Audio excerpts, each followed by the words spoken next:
first Holmes was born. Then he got fat, bald, and tired. Sup, Holmes? Beware, your host, Jonathan Holmes. And Conrad, Sinistar Zimmerman.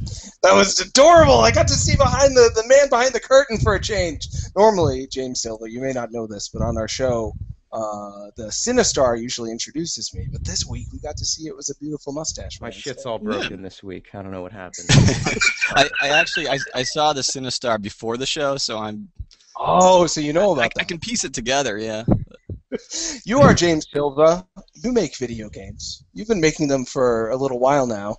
The first game I played that you made was I made a game with zombies in it, and it changed my attitude towards where video games were at that time, and it really did. It was and part of it was that while I was playing it, I'm like, this guy didn't know he was just going to change my attitude towards all of video games, and that made it all the more sincere. At least that was my feeling. But people who may not know who you are, tell us about how you got started in game development and how long you've been doing it and all that autobiographical jazz. Okay. So I've been kind of like a hobbyist for a while, and then like my big break was the getting Dishwasher Dead Samurai, winning Dream Build Play in 2007. And geez, this is gonna be the short version, but that so basically that went, I published that on Xbox Live Arcade, and then we did the follow-up, Dishwasher Vampire Smile.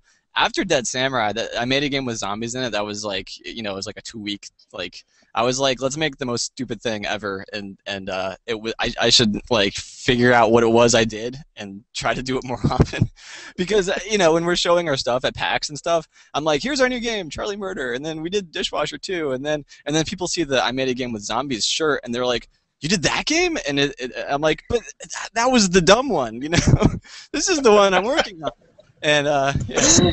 But, yeah, it's a common thing in this modern internet age. You'll have somebody working for weeks, maybe months, on a video for YouTube, and it'll be this beautifully polished piece of film, and then they'll make like a side video with their cat throwing up and the cat throw up. Not to say that I made a game with zombies in his cat throw up, because it's quality product. I'm okay with that. You can, yeah, no, I'm familiar with cat barf. It's a thing. But what you showed me with that game was that we've reached an era where on consoles, Microsoft had made this platform where people with the attitude of, I'm just going to have fun with this, I don't care if this makes any money per se, that true, genuine love of just making a video game and being in touch with your inspiration and not thinking about it too hard and actually thinking, maybe this is dumb, but I don't care. I'm doing it. That can make it to a console. And I think the fact that people saw that felt like Microsoft was maybe a console for them, where maybe they could make games too. It really kind of opened the floodgates, I think, and changed people's attitude towards. I think Xbox indie games is like super underrated in terms of like really it's when it launched and when it went live, I was just like, wow, this is crazy. You can just sit down, make a game, just chuck it on a console, and then anyone can play it like that. Since I was like 12 or so, that's just literally what I've wanted to be able to do. I was the kid who drew pictures of like Mega Man levels and was like, if I send these drawings to Capcom, maybe they'll make the game for me. Like we get emails like that every now and then, like, how can I send my drawings to so and so. So that was me growing up, and when Xbox indie games launched, it was just it was like you can actually do that, and the turnaround can be as short as a couple weeks. I mean, I made a game with zombies in it. It was about literally 2 weeks. I recorded the song in like a day or two, and then the rest was just getting it to sync up and stuff. And then it probably spent about a week in peer review, and then it went live. I thought someone in peer review was going to be like you can't do this because the spelling is weird, or it's not a game. It's just bizarre. I don't know, but it went through, and then I actually I sent like kind of like just stupid sounding press releases, ironically, to all the sites, and like no one picked it up, but then everyone picked it up later because everyone kept saying, hey, this game I'm playing, but my press releases did nothing. That's I gathered that it had been out for a little while. No, it speaks to the point that it was not something that had any sort of conventional appeal, and people wouldn't necessarily get it at first. But once people started playing it and talking about it on the internet, and this is like pre-Minecraft, pre kind of this grassroots Kickstarter thing where the fans kind of dictate what is popular. That game was I heard about it from at least 10 people before I played it. And our own Conrad Zimmerman reviewed it and gave it a 9.5 out of 10. It's like my highest rated game. It's a really fun game, and it makes you feel something legit. It makes me feel like we're hanging out, actually, which is, I think, a lot of the appeal of it. It's a very kind of, this is an inside joke with your friends, but now your friends number in the tens, hundreds of thousands. I don't know. How well did that game do for sales? So actually, Xbox Indie Games, the way it reports sales, it only tracks the last year. So I don't even know anymore. But the last we had it, it was like 400,000, and that was a couple of years ago. So, and it's like a top 50 seller now. I don't know what that means in terms of numbers, but you know, we'd call it 500,000, I guess. It's pretty impressive for 2 weeks worth of work. And it's insane for the amount of for the amount of work put into it. So you were talking a little bit about how you drew Mega Man levels growing up, and then you were a hobbyist developer. Tell us a little bit about that course. Like, when did you start making games? How old were you? And what kind of games did you want to make? And how did you make that transition into actually applying for the it's been so long, 2007, Live, Play, Dream, Eat, Build, Live, Play? What's it called again? Yeah, Eat, Pray, Love. Yeah, that's right. How did you apply for Dream? Yeah, I How did you apply for Eat, that? Pray, Love contest. So, yeah, I started, like, you know, with a lot of people start this way, programming text adventures in BASIC when I was like 12. And eventually I moved on to Visual Basic 6.0 and DirectX 7. It's like, I don't know, that was like 1999 or so, I think. And then, you know, I went from there to just C# and XNA. And actually, like, I went to college for computer science and stuff. It's not, although I didn't really learn much that I used in the game making stuff. It's, you know, it's mostly like databases and then like really weird math theory, just like insane stuff that I'd have no idea how to apply to game making. Yeah, I mean, it was just all the stuff I do is mostly self-taught, you know. But yeah, it was basically, you know, GW Basic to Visual Basic to you know, C# and XNA, and then I'm looking at mono game for the future, or at least some sort of mono implementation. But if anyone out there is like a developer, it's a thing I suck at is C++. I'm just I see asterisks and I just start sweating. It's not good. So like anything like manage.net, I love .net, but C++ I never clicked with me. Oh, you're not alone on that. I've heard a lot of developers saying that if it weren't for all these different languages out now, that there's no way they would have been able to put themselves to it and make it. So it sounds like all the variety of different languages out there. Yeah. It's huge. I mean, without XNA, you know, Dishwasher, Dead Samurai, Vampire Smile, I made a game with zombies in it. It never would have happened. You know, Charlie Murder, Charlie Murder, the game I'm on here to promote. You know. Yeah, that's on XNA, and that is. It is XNA. It's probably going to be the last XNA game on Xbox Live Arcade. Oh wow! Yeah, it feels kind of, I don't know, like an honor, or like a swan song or something. Well, it makes sense because you were one of the first, if not the first, and then I know. I open the bar and I close it down. You know. That's pretty incredible. And we'll definitely get to Charlie Murder. It's a game that's more than worth talking about. Made by you and how many other people? Just my wife over there. They can't see you, but she's waving at me. You can come over and say hi. It would be great to come say hi. Yeah, she's getting us all set up for E3 because it's. Oh, hi, Michelle. Good to see you. Oh, you cut your hair. Hi. No, you didn't. Or did you cut your hair? Did you cut your hair? No, it's in a ponytail. She got a cut and color on Wednesday, actually. Oh, that's very nice. Indeed. It was a cut and color because I heard the phone conversation, and I guess cut and color is like it's like a thing. Yeah. Is that like a 2-for-1 type deal, or is it just a thing people do? Is it like a two? Well, it's like a thing. It's like a like a haircut, you know, like a standard. You can get it colored and cut, so you say cut colored. Did Oh, you hear that? I will remember that for the next time I get a cut in color. Never. Right. And you did the art for Charlie Murder, Michelle? I have to put my ear closer.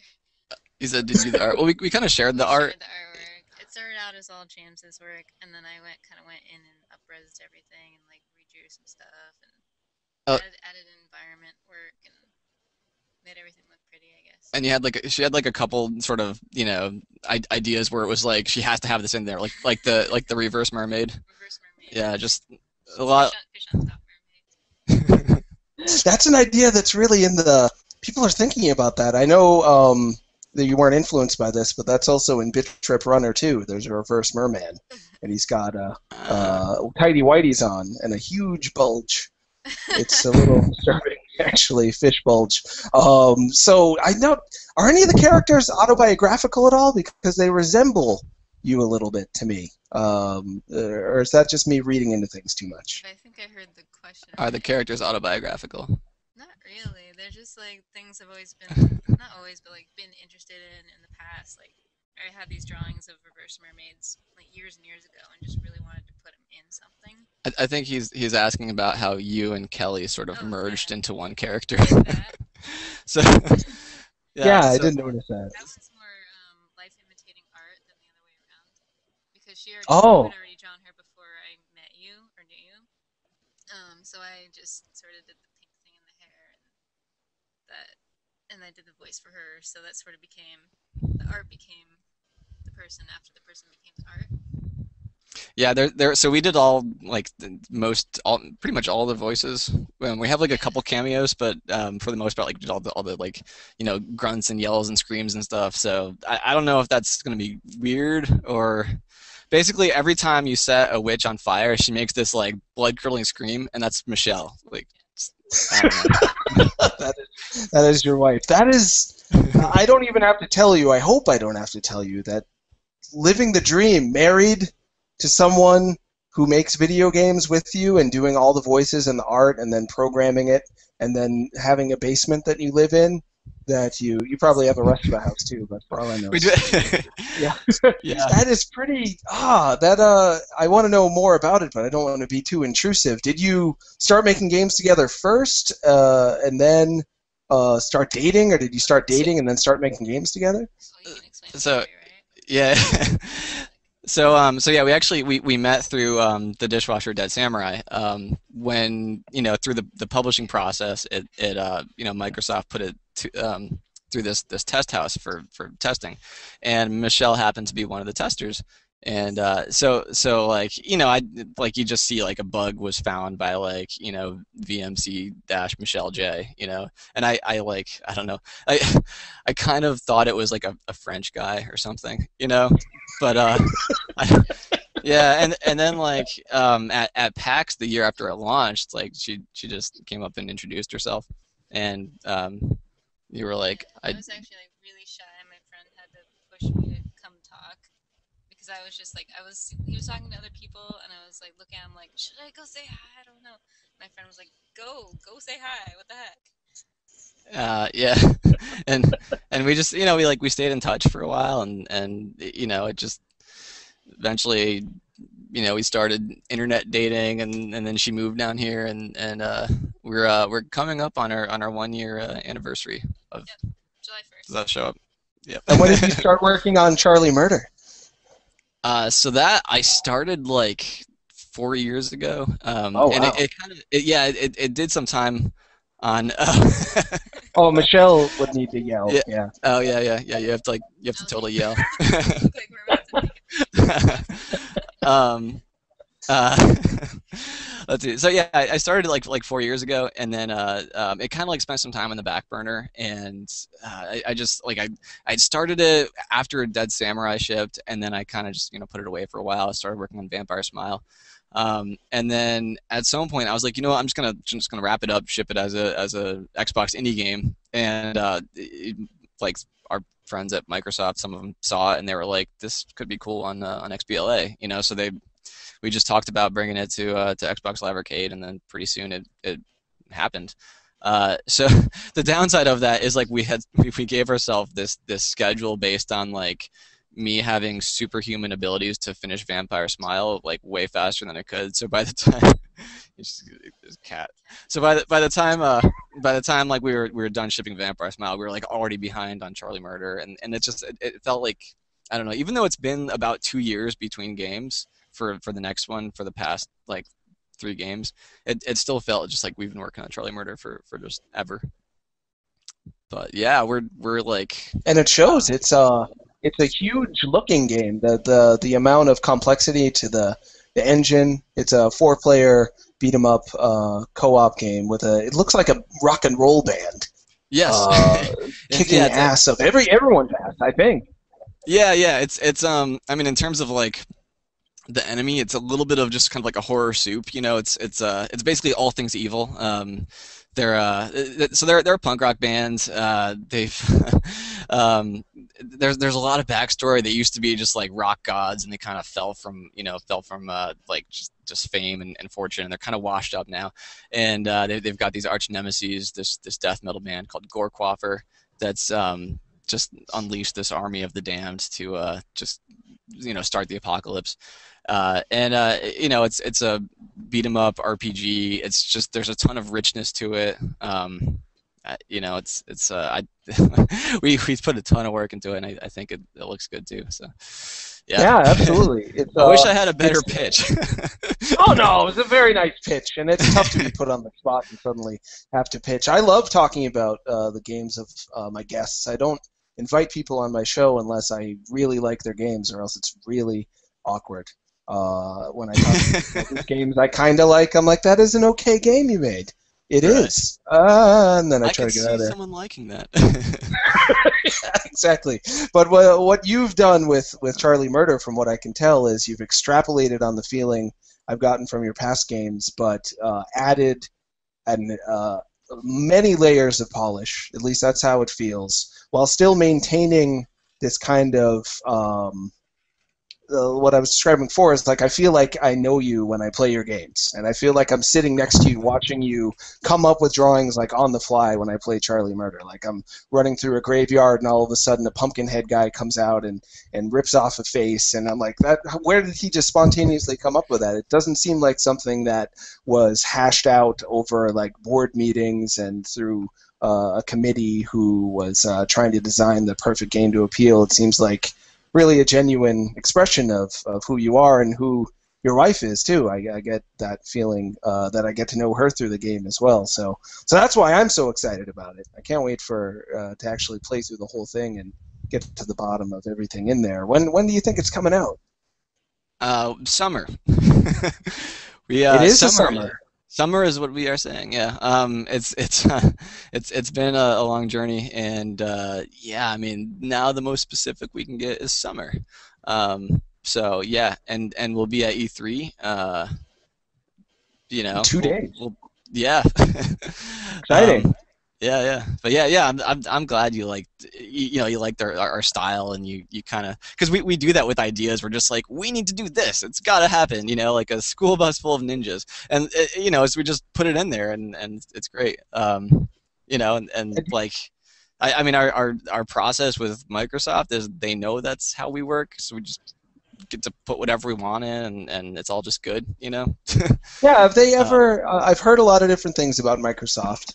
One of the things I was hearing from some developers who will remain nameless is that they don't really want 2D anymore. They're just pushing towards 3D. This is, I think, around when they picked up Twisted Pixel, and all their games are polygon-based these days. But you continue to put out hand-drawn looking games without seemingly any issue. Has Microsoft ever asked you to start adding polygons or anything to your stuff? Yeah, I've never heard that. I mean, Behemoth has got a couple games on XBLA too. I mean, sure. I don't know. Yeah. I mean, they can say they want one game and not want another. It's just, I don't know. I'm sure it's I'm sure it's like a case by case thing. I don't know. Sure. But yeah, we've really we've just hadn't really had trouble. Just it's like, here's our game. Do you like it? Yep. Okay, let's make it. Well, that's the thing about your games. What are, besides the fact they're well designed, is that there's this appeal that this wasn't tampered with by a corporate entity in any way, and it's hard to find that these days. Everything kind of feels like, oh, they added a little bit of a formula to this to try to make sure it sells, especially from the bigger publishers, but even little publishers too. Like a lot of indie developers, you see the puzzle platformer trope come back, and or just inserting some sort of esoteric deep message. But I don't get that from your games at all. It seems like they're completely genuine and not like anything else out there that I've played. So to hear that Microsoft has, it's true. Yeah, and to hear that, it sounds like Microsoft that's, must respect that from you on some level. Yeah, I mean that's something I've been. Oops, sorry about that. That's something I've been sort of trying to get out, because I don't people don't really know that. But yeah, I mean our setup with them is like, we're like, here's a game. They're like, looks good, and we make it, and I mean really. They do play testing, and they offer suggestions, but it's not like, it's not like you have to have this, otherwise you're off the list. I mean, there's certification. It's gotta, it's gotta look right. It's gotta have, certain menu options, which is just, I mean, that's true of every title on the platform. Sure. I mean, it's all kind of straightforward. It's like none of it's like weird or evil. I mean, like putting it, I don't know why I have to put it that way, but it's literally like, make the game goes on the platform, and then you get paid. Yeah, it's this sounds terrible, because I'm going to be talking about developers that I really respect and care about actually as people. But there's been times when the excessive negativity about Microsoft has rung a little bit untrue to me, because I get this feeling that a lot of people in the small development community saw Xbox Live Arcade as like the place where they can make it in the big time, and they were excited to get on consoles, and they were excited to make a lot of money, and there was kind of gold rush to it, and then that gold rush didn't necessarily pay off in the same way they had hoped, and it's kind of this bitterness that has come out in the past couple of years towards them, as they're now all rushing to Steam instead of Xbox Live Arcade. And there's even some residual bitterness towards Steam coming out that I'm hearing. Whereas you, every time I've ever interacted with you, you've been like, oh yeah, Microsoft's pretty good. I've put all my games on there, and I don't really see what all the fuss is about. Is that about right? Yeah, I mean it's basically like you said, and I mean there are a lot of indie developers who have games on XBLA who did really well from it too. I just I don't know, it just seems kind of weird that I have to put out there that we just put our games on. It's fine, but that's basically what it is. Yeah, I do.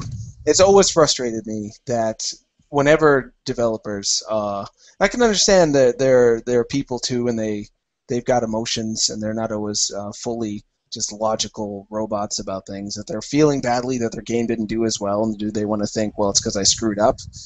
No, they'd much rather say, oh, it's Nintendo's fault, or Microsoft's fault, or Sony's fault, but it's often kind of just on the developers to make a game and put it out and see what happens, I guess. I'm dealing with this right now, by the way. She's So, speaking of putting games out, an interesting thing happened to you. At least I thought it was interesting. A Russian person found your game, loved your game, but was resentful towards you. It sounded like in his comments that you didn't release it on personal computers like he thought you should. So then he put it out there. I assume for free. He's not selling it, right? Right. Yeah, he's he put it on. I guess it's like a Russian torrent site, and he's not asking for money. Actually, I mean, we'll probably want to intro the story first, but he apologized and took it down since then. Oh, really? Yeah. That's awfully nice. Well, yeah, no. I mean, like it kind of got blown out of proportion, I think. But yeah, I think I don't know anything about the technical details of how this is done, so I was actually kind of impressed.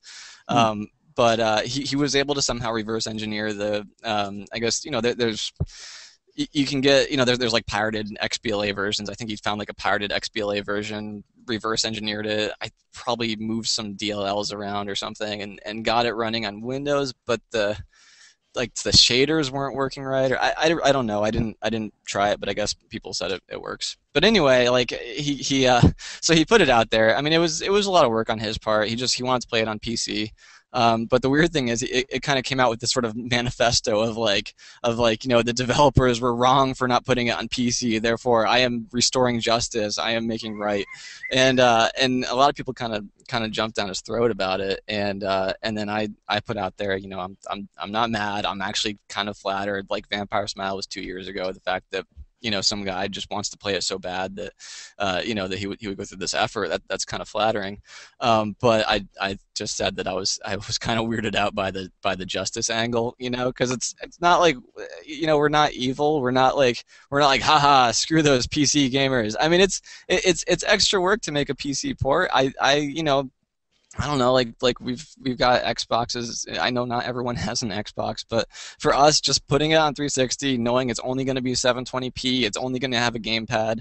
You're not going to have to worry about different CPU speeds and all that different stuff. That was simple. And then a PC port was, it's extra work. And then we were working on Charlie Murder, and I'd wanted to do it for a while. I just hadn't pursued it in earnest. So but it wasn't promoted, or it wasn't driven by evil. That's like that's kidding. something that's something that I felt like I was getting accused of not going on PC because of evil, and so we had been talking. We've been talking with Microsoft about publishing it on PC last Friday, and then Tuesday the hacker thing happened.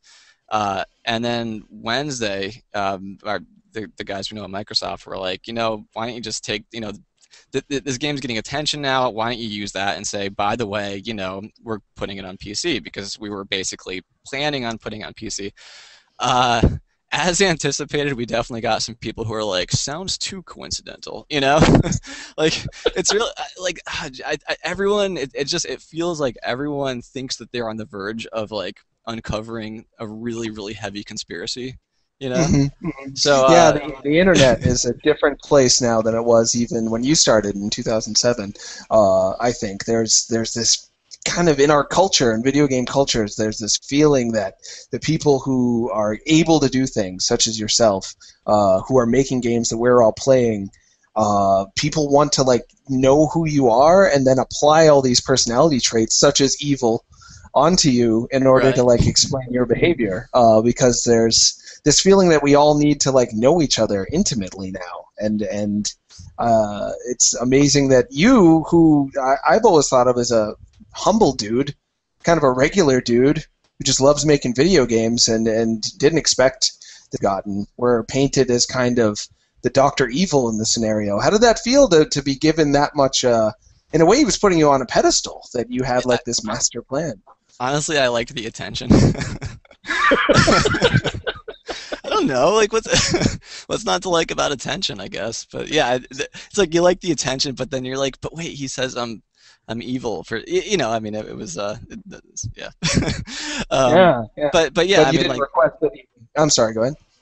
Yeah, I didn't like ask him to take it down. I mean, the thing about piracy, you can't really like all you can do about piracy is just like believe that it's wrong and then try to provide enough alternatives so that people don't pirate out of as a convenience issue or whatever.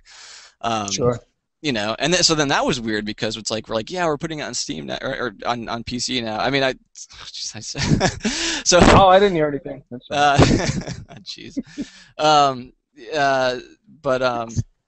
Yeah, it's like saying like, all right, we're putting on PC now, and so people were like, oh, you have to pirate the game before before he puts it on PC, because he's just going for a cash grab now or whatever. Wow. Which, yeah, I know, it's like, well, what do you just want me to get like punished for for working with Microsoft in the first place? Like it was weird. Do you feel like there's been any backlash towards you? Because a lot of people, as you know, and feel free to no comment on this, but there's been some backlash towards the Xbox One. I feel like a lot of it is really strangely emotional. How angry some people are about the Xbox One when it's not fully revealed yet. There's a lot we don't know, and until it actually comes out, I don't know if there's a reason to be angry. You don't even know how much it's going to cost. For all we know, it'll be relatively cheap and worth all of the things about it that they're tacking onto it that people are concerned about. But do you feel like because you've put most of your games on Microsoft, have you gotten some Microsoft negativity backlash onto you over the past, I don't know, month or so? We have gotten some weird tweets, I guess. Oh yeah? Yeah, I don't know. Well, there was the whole indie games thing, so the whole, basically all Microsoft has said is that the publisher partner relationship is currently the same, which is it's basically that there are zero news on that front. It's all just status quo, right? Somehow that got turned into there will never be games on there will never be indie games on Xbox One ever, which is there's no actual factual basis for that, and stuff is still good with us, but yeah, people are tweeting us and messaging on Facebook and stuff like, oh, so now that there's no indie games on Xbox, what are you gonna do for a job, or guess you're out of work. Wow. And it's just this something wrong happened with the news, something happened where basically the concept of publishing, first party publishing, third party publishing, self publishing, no one understands a lot of stuff about it, and as a result, this untrue news became fact.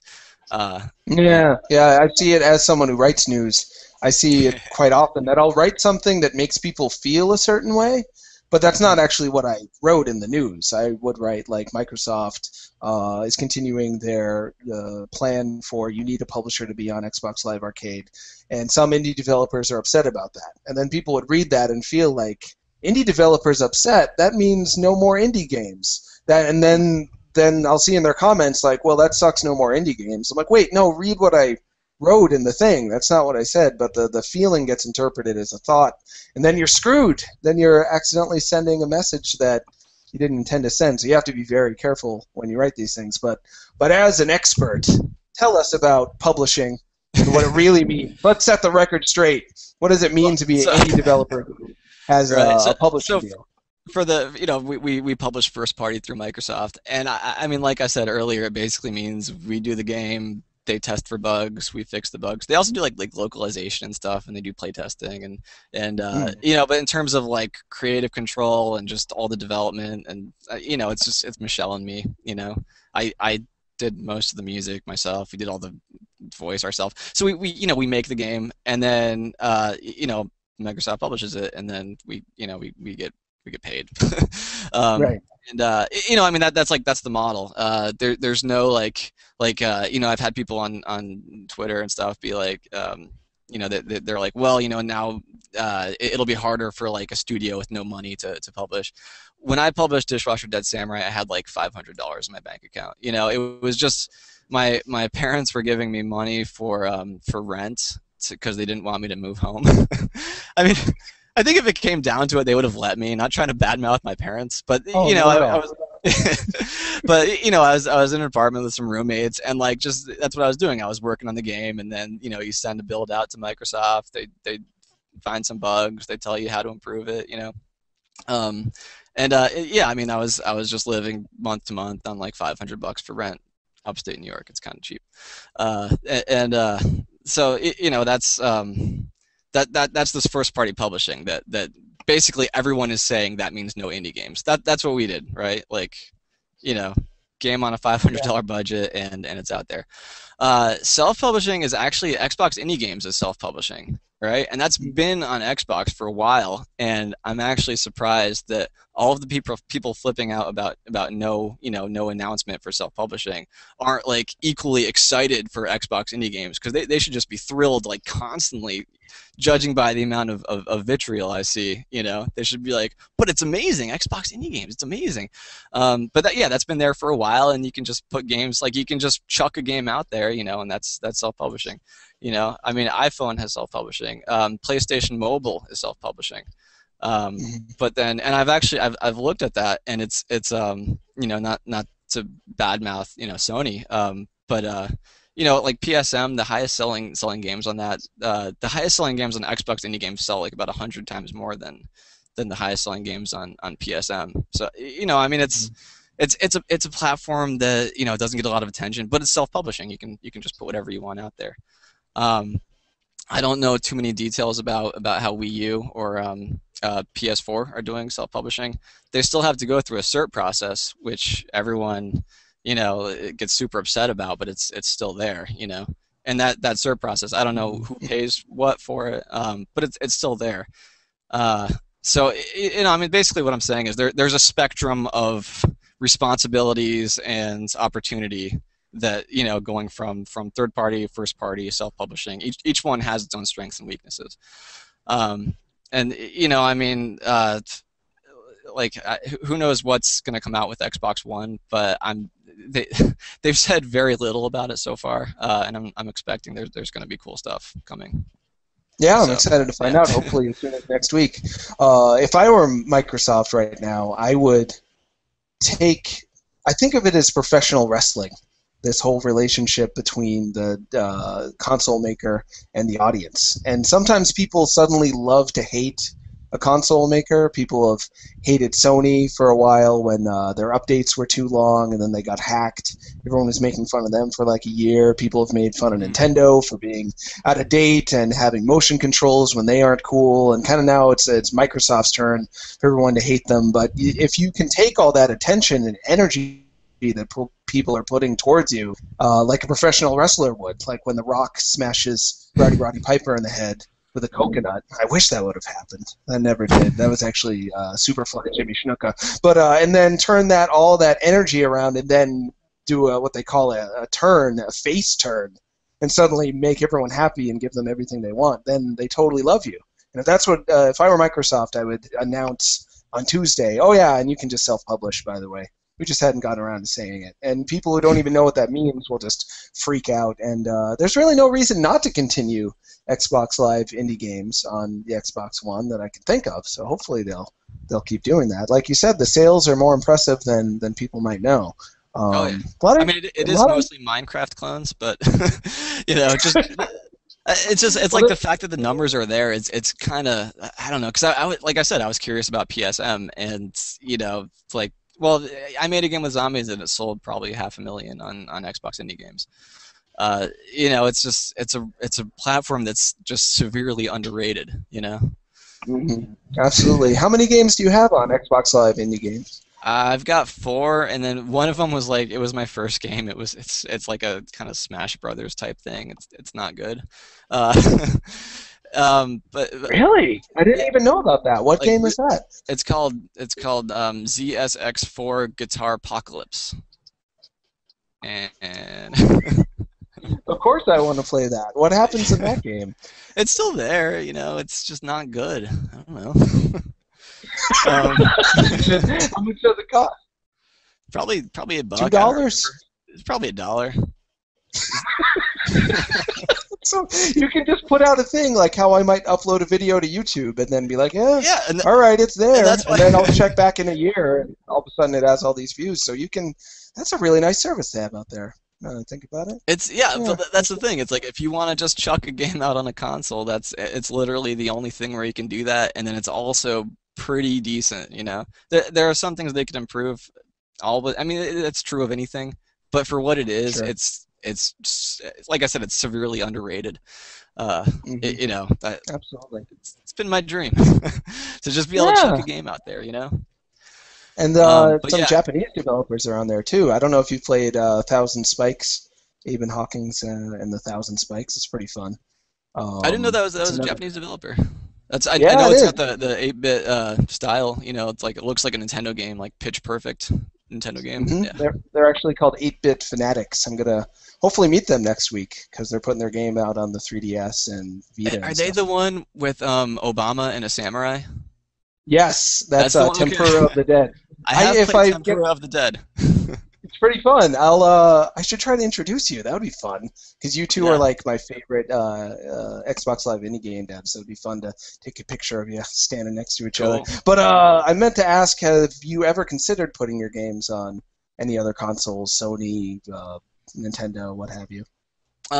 You know, it's like I have no like issue against it. It's just right now we've you know, just had a pretty good rhythm with Microsoft stuff. And kind of a big issue for me because I'm the sole developer and you know all the tech stuff is up to me. Having C# and XNA has just it's basically enabled me from going from hobbyist developer to console developer. And you know, I mean, another platform would have to have something like you know, some mono implementation, or I guess you know Unity. I don't really know Unity, but it doesn't seem too far off, you know. Well, I'd imagine. I'm sorry, go ahead. Like I said, you know, we have a good rhythm with Microsoft now. Stuff works pretty well. Nothing against other consoles, you know. I don't want to make it like that. No, of course not. But it's good to know why you haven't gone that route. What I had imagined was you've got to take the path of least resistance. You've got only so much time, and you've got a bunch of ideas for games. How can you put out as many games as you can with the time that you have? Or are you going to spend time doing ports, which is really creatively pretty unfulfilling, is my understanding, is to just, it's great to give a game to another audience, but it's kind of like I'd rather be making a new game than just thinking about this game for another year just to get it on another console. That would be kind of painful. So that was my guess, was that you just want to go as quickly as you can to get the games out that you can, and right now that's Microsoft. Yeah, and I mean that's yeah, the issue with the ports. I put on I think I put it on our blog with the you know, for Vampire Smiley I wanted to do a director's cut. I wanted to George Lucas it, but not with negative connotations. I want to George Lucas it with positive connotations. Somehow, if such a thing exists. I wonder what you well, people used to like him. What would you what would you want to add to it? What would you want to change to it? Just kind of more environmental variety, more, I don't know, more platforming aspects, I guess. It does kind of just start feeling one note with like travel, battle, and you know, the combat system is like really rich, but you know, it'd be nice to have a little, I don't know, a couple little changes here and there. I'd like to rework some of the just the dialogue, I guess. I don't know. And then we also have to just you know, up-res a lot of stuff. A lot of stuff is, it's actually funny, like Dishwasher Dead Samurai, I went into it with like a Windows 98 mindset, I think. So so a lot of Dead Samurai is like really low res, like up res, so it's fuzzy. I mean, not up res, but just drawn big. So it's fuzzy. And then Vampire Smile is slightly better resolution, but I didn't really learn my lesson until Charlie Murder. The lesson being that computers have advanced. I don't know. To me, it all had a charm. I personally, I would love to see you do some new stuff with it, but I wouldn't. In my mind, I doubt it would replace what I already have. I kind of like it the way it is, and especially the writing. The writing has such charm. You're probably totally desensitized to your own writing at this point, as you've been so close to it. But for the rest of us, who that was a really fresh feeling to get that story. Interesting. How did you come up with that story, the Dishwasher story? Not your everyday story. Yeah, well, so it changed a bit from you know, when I first kind of had the idea to when I don't know, put it into the game.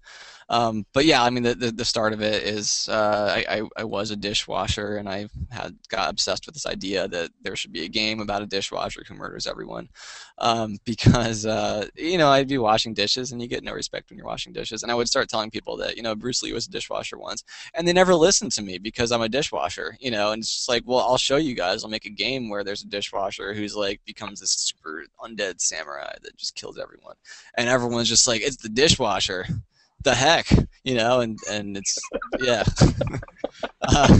So at some point, you know, had to add more story, and it just got, I don't know, just a lot of kind of like cyberpunk. If cyberpunk wasn't such a '90s word, actually no, cyberpunk is coming back. The right, the guys who did I think Metro, so. they're doing, yeah, they're making a game called Cyberpunk, aren't they? Mm-hmm. They are. So the word is again relevant. Yeah. And when you I'm like, make a story like that, and when you make a game in general, how much do you think, well, this is for me, this is what I'm inspired to do, I'm excited for these ideas that just came to me, and for whatever reason, I want to make them. I'm going to put that out there. I'm going to put my time, energy, and money and risk my life on making this stuff. And how much do you think, well, I've got to do this, this, and this because that's what people want, and I have to make sure I make people happy and put them first? Where would you say your balance is between those two things? It's probably 95 me. I'm a selfish man. Well, no, because I mean, you get in your head this scenario like, I would love to, you know, slash uppercut a guy into the air and then warp up there and keep hacking away at him. You know, like, and you're like, I want to do that. I want to play that. And then you put it in there and you're like, that's great. No, I want to do this. No, I want to do this. And then pretty soon, you know, people start coming over to your apartment and they're like, this sucks. I keep dying. And you're like, just learn how to play the game then. You know, and eventually you have to you know, strike some balance. But it's, you play the game, or you make the game that you want to play. That's what happens to me anyway, and that's 100% of why I got into making video games. It was because I wanted to make games that I'd want to play. Yeah, I mean, when I see people like get into games to try to make lots of money, it's weird. Like, there's got to be better ways to make lots of money, you know? Yeah, playing the stock market, becoming like a business guy or an accountant or something, a lawyer, a doctor. Flipping houses, yeah. There's all sorts of ways that are just totally like unfun, but instead they want to make games that are just, you know, like clones of other games to try to, you know, I don't know. That's the side of indie people don't talk about very often because I guess it's not that interesting. But for every like indie darling game that comes out, there's 100 just puzzle matching clones, or like a cute kitten is blowing bubble gum, pop the bubbles. There's like millions of them. A friend of mine does music. I want to play the kitten one though. Can I play that? Oh, we're getting on in time. Not too far, but we haven't gotten to E3, how you're feeling about it this year. How many E3s have you gone to, actually? I have attended 3, I think. Okay. Yeah, it's so I like. Yeah, and I've never. Oh wait, I'm not going to say anything. Okay, never mind. Forget. I went down that. So I'm bad at this. That's it. Yeah. So that's like the first year. It was like amazing. It was like my first year. Like, you're in the industry now, and it was really cool. And then like the second year, it was like I had met all of these people like in the industry between the first year and the second year. So then the second year, it just became apparent that like I wasn't getting invited to any of the cool parties. So then I was like, oh, screw E3. And then, but then Michelle, you know, then we got. I think, wait, were we married when? No, we weren't married when we went to E3. Yeah, but she was living here with me, and she wanted to go to E3. So then we went again, and then that was just like a fun vacation. So that was fun. And then that brings us to this year. Which will be fun, cool. I told you. No, you're doing great at this thing. I should be making you feel more comfortable. How can I make you? I don't have any cool pictures. I have a margarita. But I had like I was super hungry, and then I was like, I'm gonna be nervous, so I made myself a margarita, and then I started burping, so I stopped drinking the margarita because, you know. It's very polite of you. I appreciate it. And feel free to drink all the margarita you want, though. It's a burp-friendly show. They'll be fine. Are you excited about anything in particular at this E3? Is there anything you're hoping to see? Anything you're worried you're going to see as a fan of video games in general? Yeah. Yeah, I mean, we're going to be at the. We got invited to the Microsoft, you know, the Xbox One presser thing. So I'm super excited about that. Yeah, I mean. Otherwise, we're probably going to be super busy with stuff. But yeah, I mean, I'm looking forward to it. Any particular games you care about that are going to maybe be announced, or news about them, or anything you want to play? Oh, dude, Dark Souls 2. Oh my gosh, dude! I like thinking about the interview. I was like, I think I should just keep hijacking the conversation to talk about Dark Souls because I'm like freaking obsessed with it. Ugh, man, dude. And did you play Demon Souls as well, or was Dark Souls your first So Dark foray? Souls was my first, and then yeah, I played Demon Souls when it went up on it was like $20 on PSN, so I got that, and but going from Dark Souls to Demon Souls was kind of a rough transition. Mm-hmm. Especially the half health bar thing when you're I don't know if you guys go into it, but Sure. No, Dark Souls is like it's like a sick addiction I have, and seeing Dark Souls 2.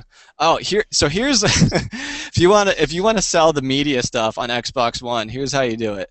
You can put down your summon sign in Dark Souls 2. I mean, assuming they still have the same summoning system, right? Put down your summon sign. You wait to be summoned. While you're waiting, you go into snap mode and watch TV.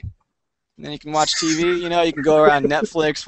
You do all that while you're waiting. Then you get summoned. You're like, all right, done with Archer. Back to Dark Souls 2. It's great, right? That's how I would sell it, right? If I was in charge of selling it. Yeah, because I mean that was like basically Michelle and I we played through Dark Souls and like it's like one of the best ways to do it is just the whole co-op aspect. But a lot of bosses, there's not too much traffic, so you kind of wait for a partner to show up, and during those waiting times, it'd be nice to kind of just snap over, watch some Netflix, the twin screen. Yeah, it makes perfect sense. It's like we all have this instinct to flip during commercials, and that's kind of the commercial of Dark Souls. Just kind of the waiting period. So yeah, but you have it in two panes too, though. That's right. It's pretty nice. Yeah, right? Isn't that? I mean, I don't know I know nothing. Another cat's here. She's here. Oh wow, what a good looking cat. What's that cat named? This one's Nico, and she's like she's not Good Morning Gato. She's the other one. I don't know why Good Morning Gato started, because I guess it sort of rolls off the tongue more easily than Good Morning Nico. I don't know. And Gato is Spanish for cat. Yes, and Nico is Japanese. Yeah, I mean it's pronounced Neko, but we just call her Nico because it's otherwise it sounds like you're saying naked. Just Nico sounds cuter, I guess. So I did want to. Is there any big franchise you would ever want to take on? I could see you making a pretty interesting Dark Souls. A 2D side-scrolling Dark Souls would be pretty fun. But is there any other franchise you've ever thought, oh, I could mess with that. I could do something interesting with that? Actually, you just read my mind. Sorry to answer your question. You answered the question. Yeah. I am the worst. I don't know, in that sort of area, I mean Dishwasher was really heavily inspired by like Devil May Cry and Ninja Gaiden, so that kind of game I'd like to do. It feels like as long as I'm spending all this time working on stuff, I'd like it to be my own stuff. It's got to be personal. Otherwise it's like you're punching in, punching out. But yeah, 2D Dark Souls. That wouldn't be bad, especially a hand-drawn, because when you get really in love with a game series, you can't help but find yourself, at least I can't help but find myself doodling it in the margins of whatever I'm working on. And that could be the feel for your game, like the drawings you do of Dark Souls come to life and you can get killed by them a lot. It'd be a lot of fun. Goat punishment. We're going to start doing questions because I'm ignoring them. Goat punishment asks, how long does it generally take before you're allowed to publish your games on other platforms? When you pitch a game for XBLA, are you asked to develop X amount of titles in a certain time span? Or do you approach them every time you have a new idea for a title and strike up a new agreement? I don't know how much of that you're really allowed to get into, but I think all I can say is it's like there's no set rule, like this is always how it works. It's like we're a business, Microsoft's a business, we have a conversation. I don't know, like I see a lot of stuff thrown out, like here is the fact, like this is always what this cost, this is always what this exclusivity is, and it's not, it's just it's a conversation. Absolutely. And is it are your games for Xbox Live Arcade, are they technically second party, or are they That's technically first party, I guess, because Oh, Microsoft is wow. publishing. I think Right. it's weird. But Like you're I've heard. developing, so Yeah, I've heard it from another guy that first party is technically the same as self-publishing, and it's because you're doing all the work, and then Microsoft is just kind of going that last half mile, which sounds like what Wii U kind of does too. And I don't know about Sony. I mean, basically it's a spectrum. There are a lot of variables. There's a lot of there's responsibilities and there's opportunities. And there's strengths and weaknesses. Wait, how to from business school, strengths, weaknesses, opportunities, and threats. Yeah. That's right. You went to business school too? No, I didn't. I just took a class, but I remember that. Yeah, I think I that's. did comp sci, but you've got to take like a business class, and you do SWOT, and it sounds cool. It's like SWOT analysis. I was just talking to my wife about how many video games have SWAT in it. There's SWAT, and then there's eSWAT.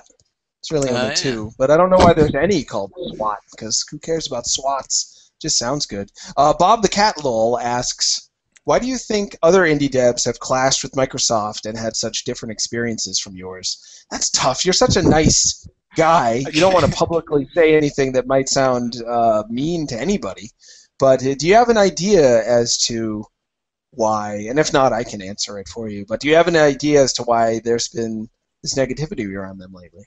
So it's actually it's funny because when I think a big thing about how people generalize indie game stuff is kind of saying, all right, this is true of all these people, and I just want to say this is true of me. I can't speak for everyone else, So for me, Sure. it's always been fine. Make the game, publish it, done. Other people have had different experiences, obviously, and I can't say I'm not going to say their experiences weren't true, and I'm not going to say why their experiences were true. It's just that's their experience, and it's not my position to talk about that.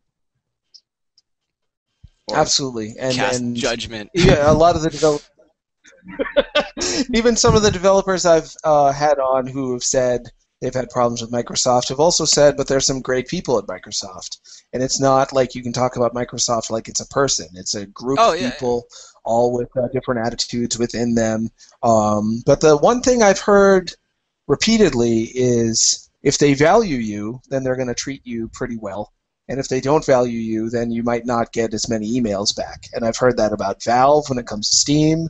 I've heard that about Nintendo. I've heard that about Sony. I've heard that about every developer. I don't see why Microsoft is different other than people had this weird expectation that Xbox Live was going to be their gold mine. And then when it wasn't, they let it out on Microsoft, which never made a whole ton of sense to me. I mean, not every company's going to fit your style, and that's fine. You can find another one if that's the case. But the actual dislike of a company based around not being compatible with them struck me as a little weird. Sure. Yeah. That's a good explanation. I mean, that's put very, very concisely, and yeah, I'll take it. Thanks. I do like to say things. No flame. All right, Adam, talking. So let's see. We've gone over a lot of stuff, but we did talk about Charlie Murder, but I feel guilty. Like I talked about it a little bit, like I expected people to have played it. So you mentioned beat 'em up RPG. Yep, let's get back into that and remind people about the game. What exactly are the RPG elements to it, and what are the action elements? How does it play, and how do you progress? All right, so it's a 4-player, side-scrolling beat 'em up. It's the classic formula, but we have like a ton of loot, leveling, skill unlocks. The leveling is actually followers on the game's fictional social networking site, which is called Squidless. Wait a minute. Squidless. How do you gain followers in Squidless? Oh, by murdering. It's just basically everyone notices how well you're murdering, and you kind of, that increases your fame. But yeah, I mean, it's very loot heavy. It's I kind of injected a lot of Borderlands feel to it. Just a lot of randomly generated loot. There, you can get like to get down to specifics. There's like elemental attacks and a lot of like kind of sort of like modifying stuff, like like well, yeah, there's a bunch of stuff to it. How many? Oh, that's all right. I'm sure there's tons of stuff. So there's jump, attack, block. What are the controls and oh right, yeah. So actually the combo system takes a bit from Dishwasher. A lot of the combos carry over. There's there's launchers, air combos, a lot of grappling, environmental kills like spikes on walls, stuff like that. Like so it gives the combat like a really kind of just insane, just chaotic feel to it. But you're still in control. It's kind of like the Dishwasher, but brought into the 2.5D, and then just with a lot more richness. Yeah, and then there's 4 different characters. So there's 5. Yeah, there's 5 characters in the core band. Yeah, and yeah, you can play as. So back when it was, it's kind of interesting, and I hope this doesn't come across weird, but back when it was an Xbox indie game, it was when it was supposed to be an Xbox indie game, it was the 4 characters of the band, and then they were going to go rescue Charlie's girlfriend, and then when you rescue her, she becomes a playable character, and Michelle was like, nope, which actually. Oops, what have you done, Nico? Okay, which I mean, like it's good we went in that direction, because now it's just the 5, everyone's playable, no one is a damsel in distress, and it's just I don't know, it works, and I'm glad it worked that way. There will be more unlockable characters too, and what's that? Oh yeah. But sort of. Anyway, Whoa, but sort of. That's exciting. Yeah. Well, there's going to be unlockable characters that we'll talk about later. But yeah, there's the 5 core characters, and they all have their own unique like spells and skills and stuff. Like there's the big guy can lift up Rex the drummer. The Rexecutioner is his full name. He can lift up cars and stuff and throw them at people and crush them under cars, and it looks pretty cool. Like Charlie, the lead singer, he can dual wield a lot of stuff. And the one that's a really important support character, the bass player, he can create totem like he can take heads and plant them on sticks to make these like healing totems, where if everyone stands around the totem, it heals everyone. So it's really good support role. Like I said, there's kind of a crazy amount of depth for it being just sort of the standard beat 'em up model, Mm-hmm. And yeah, I mean it's a really rich experience. Sounds like a lot of new ideas too. There's a few beat 'em ups of that nature that had characters with different abilities. New Dungeons and Dragons coming out on XBLA PSN, which is actually the old arcade game from Capcom, has some of that. But it sounds like you're taking it in directions that I've never seen used before. You putting heads on totems, for instance. Are they the heads of the enemies you're fighting? You behead them and plant them on totems? Yeah, so yeah, with like uppercuts can knock heads off and just send them straight up. Bladed weapons are good at cutting. You can cut off heads and arms, and then also you can make brains pop out too, and you can put brains on totems, and the brains shoot lasers. Yeah, I mean there's a lot of just a lot of ideas where it was like, this would be cool to put in there, and then that kind of brings us back to our development model, which is basically just you have a crazy idea, just put it in the game, and that's like fantastic. To me, that's the most fun part of it. It's just like you wake up, have a crazy idea, you put it in the game. But do you ever get afraid, like, oh no, I didn't think of the audience enough, I didn't cater to their particular tastes, they're gonna see my brain totems and they're gonna hate me, and I'm gonna be poor and die now because I put brain totems. I found that the only way to make people hate you is to not release on PC. Then they hate you. And then when you release on PC, they hate you more. But the brain totems, I think everyone will like. I think that'll work. But in all seriousness, do you ever feel like you're risking? I mean, this is you and your wife. Well, the big thing we worry about is balance, I think. you know, for putting new stuff in. But yeah, I mean, no, we do worry about how it comes across, I guess. But I mean, just ultimately the driver is just, do I want to put this in there, and then sure, you know. I almost feel like you might be taking it for granted how much guts that takes to be like, I'm just gonna put all my creative ideas out there. My wife too. We're in this together. This is who we are. This is how we express ourselves to the world, and take it or leave it. And if I fail, I fail. That's it's pretty awesome, James Silva. Do you know that about you? Pretty awesome. I am, I guess, a way better person than I thought I was. You just found out. You're too kind. That's just it. Nah, it's true. It's true. I just no. I mean that's.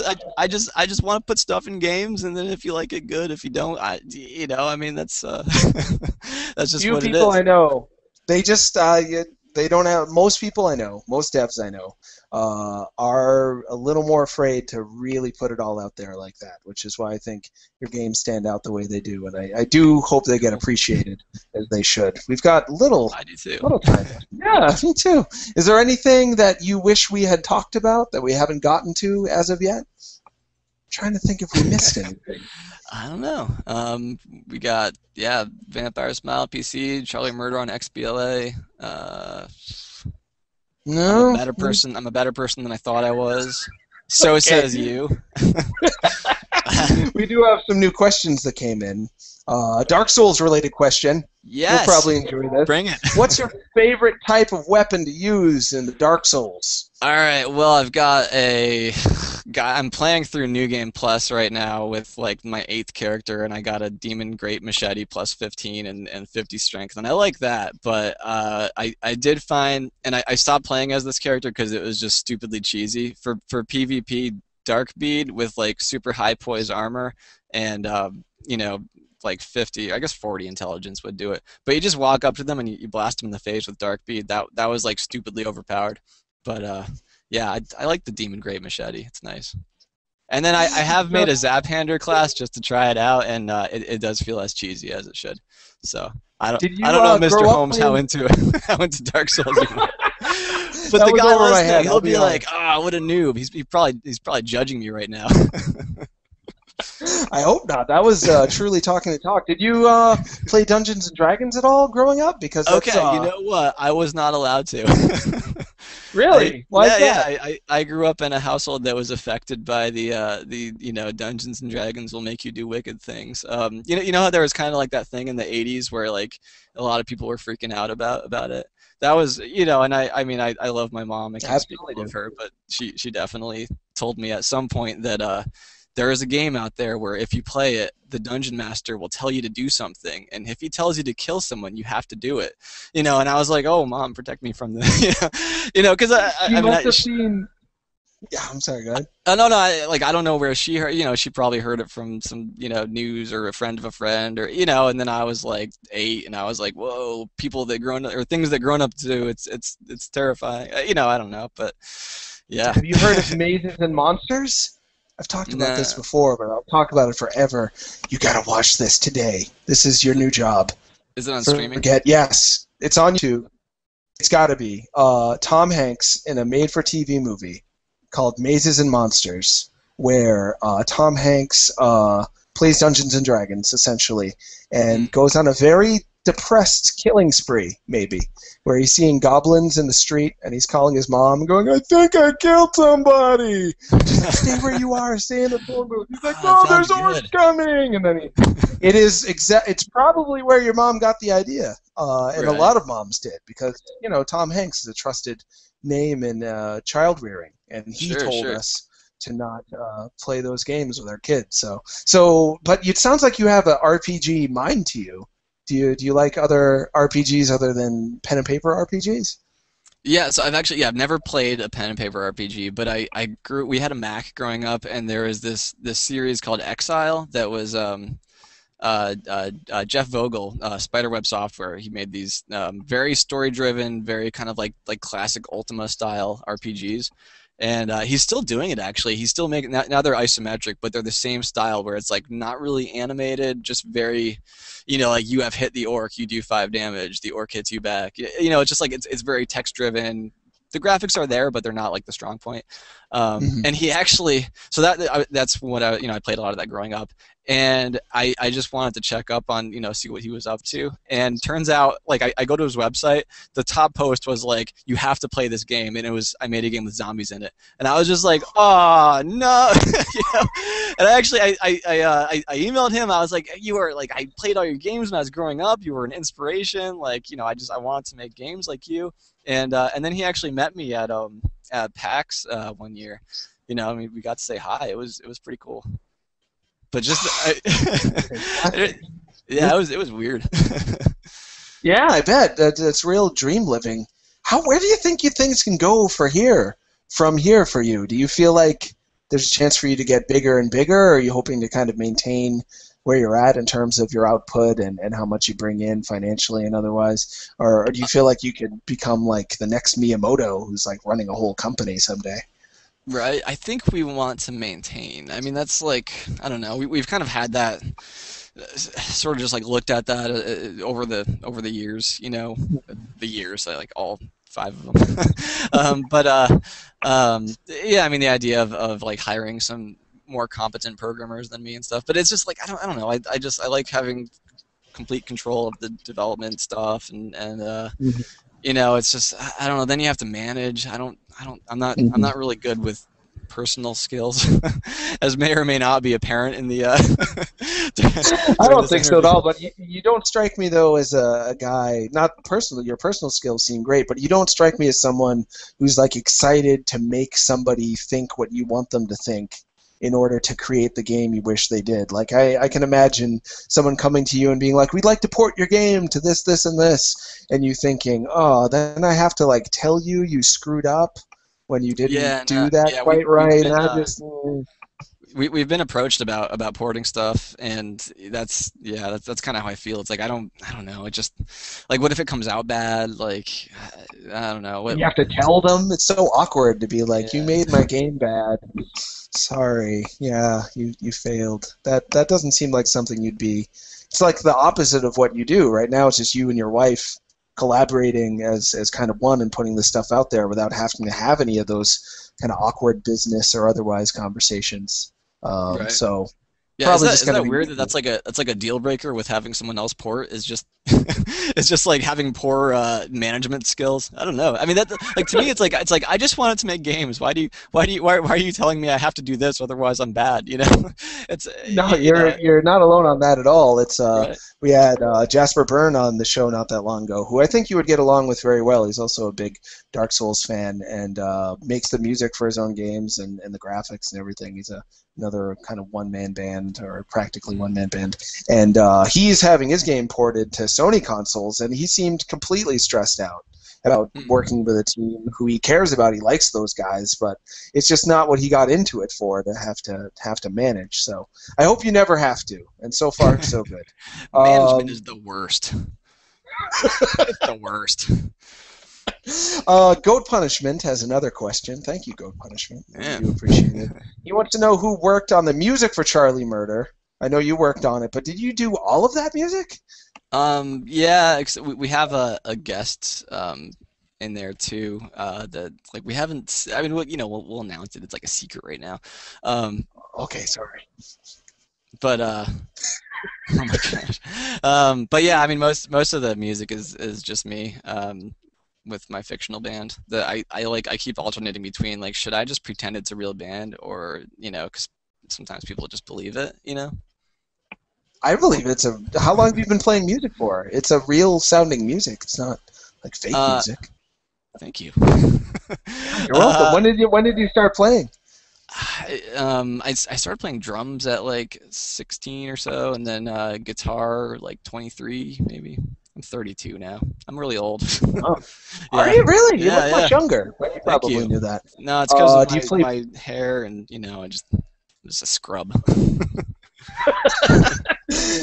So do you play bass as well? I mean, the music yeah. is more fleshed out than just guitar and drums. Yeah, there's bass and lead guitar, and I've got a little MIDI controller that I use to do like the tambourine on. Yep. And then all the vocals, it's all me, just screeching. screeching How many away. how many songs are on the Charlie Murder soundtrack? Well, a lot of them are just kind of like musical thingies. Yeah, not music. I'm good with this. I'm really good with this. Yeah. A lot of them are like video game soundtrack style things. But I think there's 40 something. And then there's, oh my gosh, there's one that's like my favorite thing, and it's so dumb. It's in the tattoo shops in the game. Oh yeah, you can get tattoos too.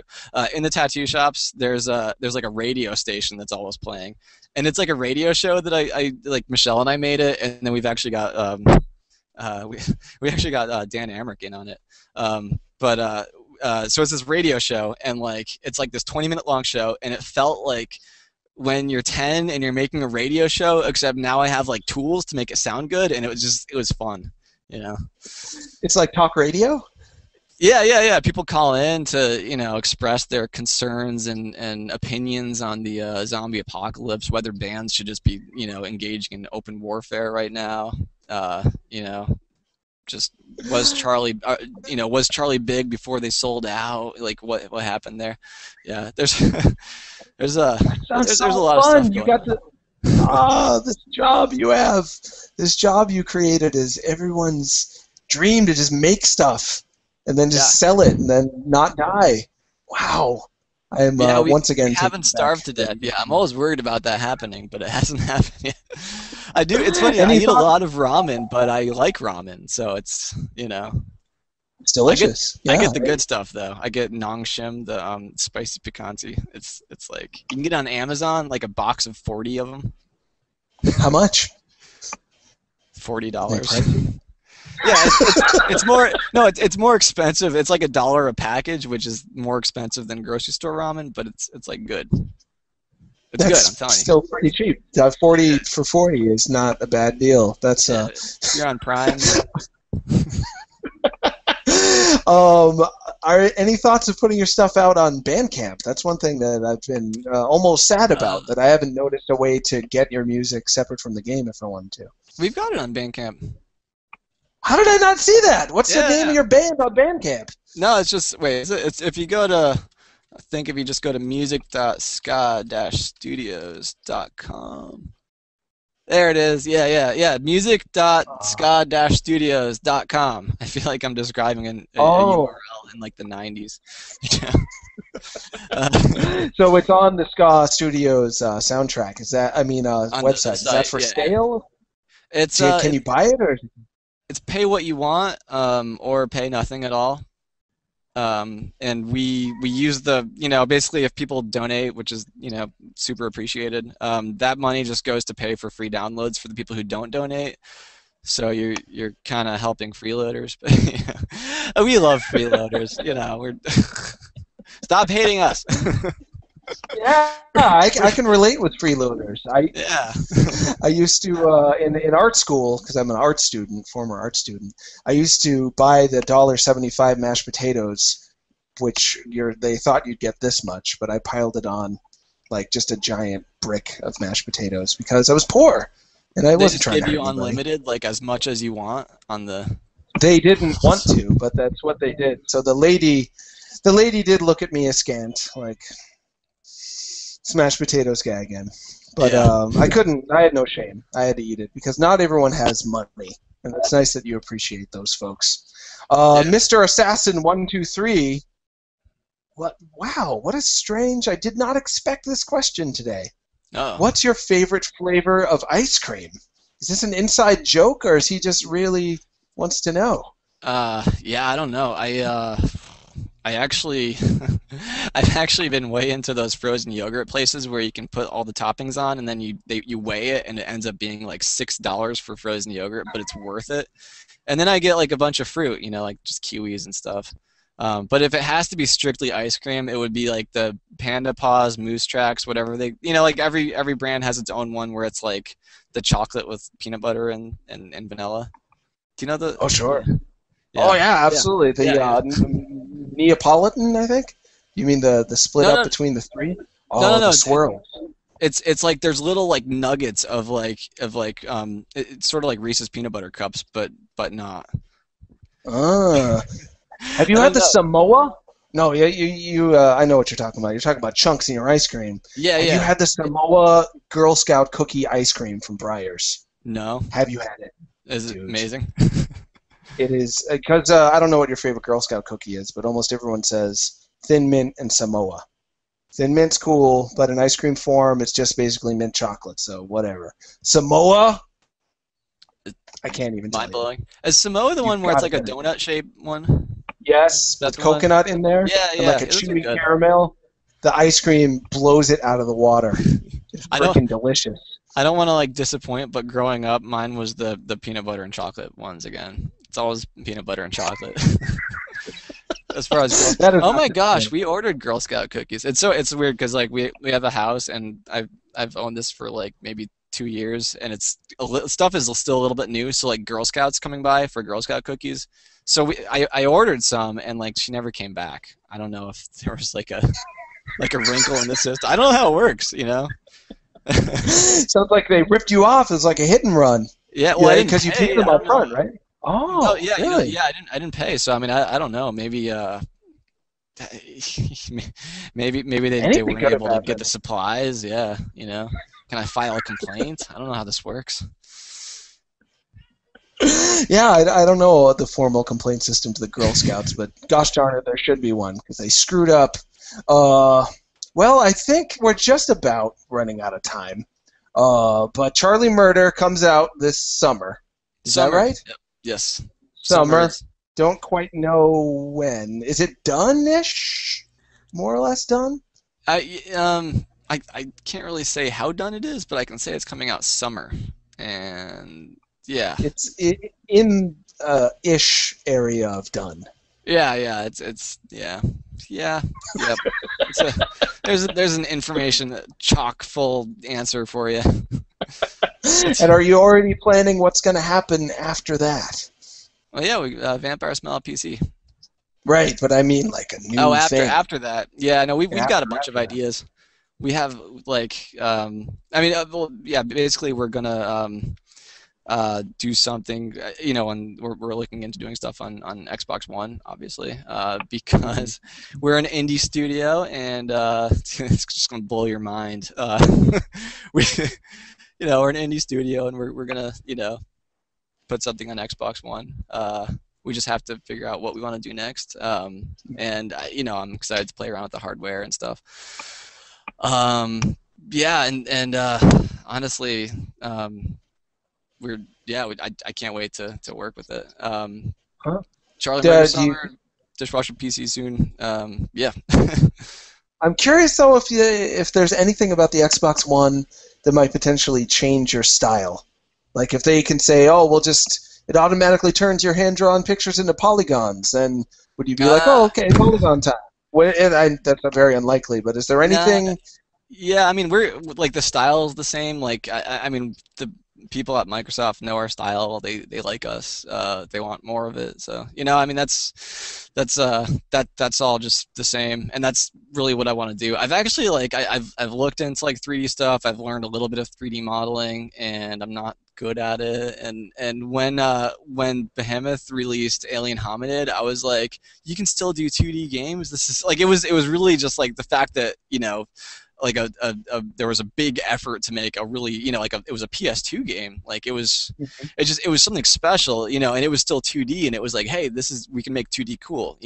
This is where we're at with 2D. This is like the current state of the art for 2D, and it was great. And then when they did that, I was just like, oh, we can do this. I mean, I don't know. I was just kind of led into believing that like 3D or bust. Growing up on just like like Nintendo games to Super Nintendo to just everything starts to become like there was a point where everything had to be 3D. Lemmings 3D, Prince of Persia 3D, and they were all like, I mean, those were games that did not really work, but no one cared because they had to become 3D, and that was like so I kind of like fell into that mindset. I mean, this was like early 2000s, I guess, was when I was kind of thinking on these terms, So when Alien Hominid happened, I was like, oh, good, now we basically are saying here are 2D games and they're good, and then 3D games. So it's it's cool that we can still have like an art-driven, that there's still people who want to see like art-driven 2D games, and that's that's great for me because that's my note. You know, that's what I'm capable of. You know. Well, I'm sure you're capable of a lot of things, but your passion is, and a lot of people our age, because I'm around your age, I'm 36, I feel like we've finally gotten to the point where we're the ones deciding what new games come out a lot of the time, and just as a cultural kind of progression, we grew up on 2D art, and that's what we got into games for a lot of the time. And now that's the games that are being made by people such as yourself, and also Way Forward. Jules Watcham just put out another 2D Mutant Mudds game on Wii U is coming out this year. So many fantastic 2D games because we finally inherited the industry, at least to some degree, to the point where... yeah, you did it. You inherited it. Yeah, we did it. Inheritors of the industry. Oh. On that note, they can follow you on Twitter. You're at James Silva? I'm James Zilla with one L. It's funny, when I got an Xbox 360, I made like a local account. I was like, I'm not gonna play online games, you know, because you go from PS2 to Xbox 360. So I made James Zilla with two L's, you know, like Godzilla, James Zilla, and then we got like Gears of War, so we wanted to play that online. So I need to make an online account. James Zilla with two L's was already taken, so I did one L. Then I ended up, releasing indie games under that name, and pretty soon it stuck. So I kind of, it's like I am forever James Zilla with one L. And it's all right, I guess. It's way easier. It's way easier to get when I'm signing up for new things than the 2Ls one, Absolutely. Like, so you're James Zilla on Twitter, and Michelle's on Twitter too, right? Yep, she is Shell Dragon. Her. Did you catch that? I did, because Michelle's her name. And you are Ska Studios. Yep. Charlie Murder this summer, Vampire Smile PC someday? Someday. I haven't started it yet, but I've been planning on it forever. Oh man, there's so many spots where the game just assumes you're only going to be running it at 720p. Like, it's like you want to draw it on the bottom, draw it at 600 pixels down, so you up-res it, and it's just going to be like a little box in the corner, and I'm going to have to stretch it out. I'm not a good programmer. But yeah, sounds like a lot of work, and I appreciate you undertaking it for all the PC gamers who are going to feel very loved by you very soon. Yeah. And the one thing I just want to keep reiterating with that is that porting to PC will take a while. It's not there. I mean, it's not there because I'm evil. It's because I haven't done the work. It's not that you were sitting on your throne room telling your minions to just go make Xbox games because Microsoft is the only audience you care about. You're just a guy in the basement with your wife trying to make a video game or two, taking years on the same game sometimes. So be easy on James Silva, PC guys. Just a man. We have fun too. And you have fun too. Yeah. It's just been a weird week. So. Well, I'm going to look for you next week at the show. That'll be fun for me. We will be there. As for me, well, where will I find you, actually? Where do I'll tell you when you get there. We'll be in touch. Yeah, sounds good. Yeah. As for me, I'm Tron Knotts on Twitter, and the show, you can watch reruns of it on Dtoid TV, which is a channel on YouTube. You can also listen to it on iTunes. Just look up Holmes, iTunes. I can never get the iTunes URLs memorized because they're always weird. I also have a weird thing that I'm helping my friend. You like artwork. You don't like Pokemon, though, do you, James? I never got into Pokemon. Michelle's into Pokemon. Oh, really? She might like this. This is Bidoof. Do you know Bioshock? I know, yeah. Bioshock. Bidoof. What is that? This is Bidoof Shock Infinite. It's a piece of art that this woman, Sarah Thomas, made for a cartoon that I produced called Teenage Pokemon, and she's selling the poster. You can go buy it on Destructoid. Just look up Bidoof Infinite poster, and you can buy it. It would make her very happy. And she also just tries to live by making things, so you can help her not die and buy that poster. It would mean a lot to her. And I guess that's the end of the show. Anything are you sure? I kept feeling like I was cutting you off or causing you to not say what you wanted to say. Let me see if I can reach this. Okay. I knew there was a final thing that would happen. Oh, that's great. Who made that? I was like, if we're promoting things. Yeah, promote it.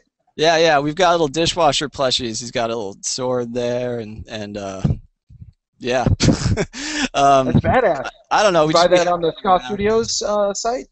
Yep, he's on our merch site. He's super cute. Yeah, if if you just go to Ska Studios, it's funny. It's ska-studios.com. That's that's another one where we couldn't get the domain. Ska was kind of a thing for a while, so yeah. It was, yeah. It's weird because it used to be Ska Software, which sounded better in retrospect because Ska Studios could just be like We Are Music. I don't know. It sounds more in the music realm, I guess. Well, that makes it stand out, though. Yeah. It is who we are, and we're kind of invested in it. So yeah. Well, I guess that's the end of our show. Thank you for your investment in being on my show. Take care, James. See you next week, I hope. So all right, long. you too. Bye-bye. Thanks for having me.